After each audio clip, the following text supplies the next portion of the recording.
Hey there, ladies and gentlemen. Welcome back to another episode of Classic Entertainment Connoisseur. Today we're talking about Charlie Chan in London. Charlie Chan in London is the sixth film in a series to have been made by Fox Studios, and it is the second to have survived after a number of lost films, the first of which was The Black Camel. I love when they use the newspaper stories in films. And don't think that it's something outdated, because they use it in movies like Spider-Man. So, also on that note, for anyone who may have thought it was something newer, this is a film technique that's been around forever, as you can see right here. It's something that really works because it's efficient. It sets the tension while feeding us important information, all in a matter of seconds. Something big is happening, and it's happening fast. It's all over London that Paul Gray is going to hang. And then we are thrust from the widestream news into the dark reality of the death cell.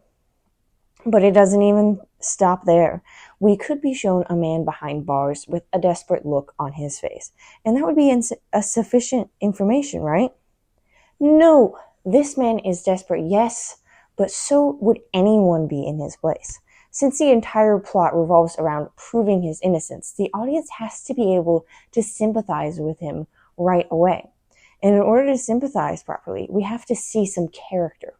And it doesn't show any character with something like, "Oh, woe is me, I'm going to hang." No, we show him playing checkers with his captors. The simple act of trying to pass the time with a distraction of a game like checkers. This poor man has to be innocent, right? Honestly, the genius behind so many of these old films is amazing.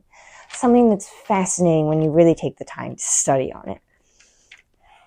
I've never even noticed most of these things before. Now while I was watching them, I always enjoyed them and was always aware of their quality.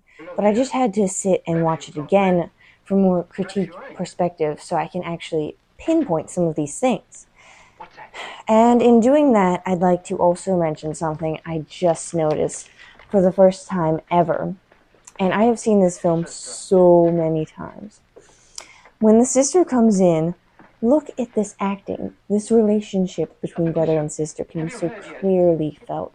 So clearly, in fact, that who's going to notice he doesn't even know her name? Yep. The character's name is Pamela, and everyone throughout the whole movie calls her this. Except her own brother. He calls her Patricia. I marvel their acting skills because it's taken me this long to even notice that. Here's something I love. The efficient use of these minor characters. All the Tran films are really good at this, but London is one that really sticks out. Look at all the information we receive, not through the very factual, emotionless newspaper this time, but from the mouth of some real down-to-earth people.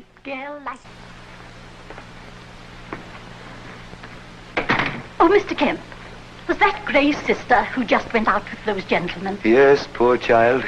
Fancy such a sweet girl like that having such a fiend for a brother. That dreadful knife.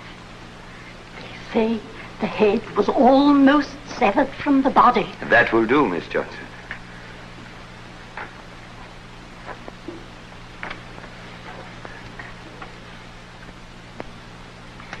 You know, I have the most curious feeling about the Gray case. Really, Mr. Kemp? That poor child's faith makes me wonder whether, in spite of all the evidence, there could have been a mistake. I wish that I had the power to help her.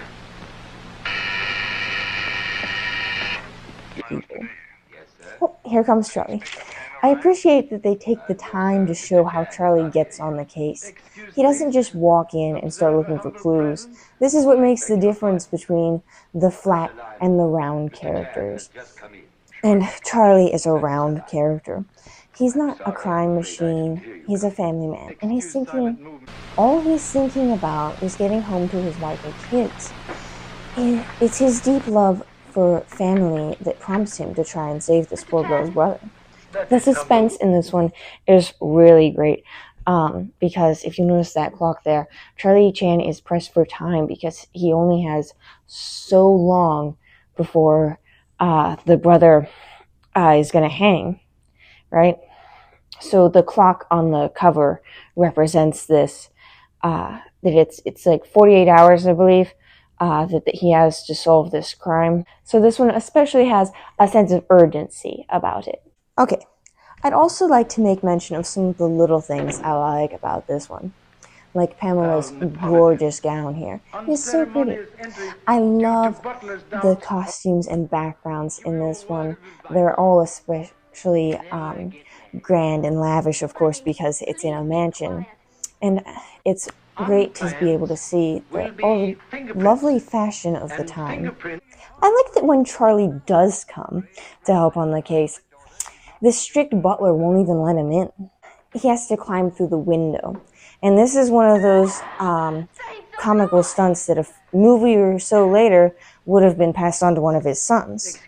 But of course, Charlie Chan in London was made right before #1 son Lee got in on the case. Now, the main romance in this one is obviously between these two. They're in a bit of a strained relationship at the moment because he doubts her brother's innocence. But it's not the only thing going on. We also have this love triangle between these three over here. Alan Mowbray is one of my favorite actors. I like seeing him in this mystery because it's one of the few films I've actually seen him where he plays more of a serious part. I always think of him as the comical butler type in movies like Merrily We Live and Topper. But serious or comical, he always manages to show his talent, even in bit roles. Alright, there's just too many actors in this one to talk about. I'm gonna leave it at this for now. Most of them are recurring actors in this Chan series, so if I get the chance, I'll be talking more about them. Thanks for watching the video. Let me know what you thought about it in the comments. Whoops, sorry. I guess that was a lie. I forgot that E.E. Clive is also in this movie. He has a small part as a policeman in this, but he is also a terrific actor that I want to make mention of. He plays the butler in all of the Bulldog Drummond movies. If you haven't seen those, there's something to look into.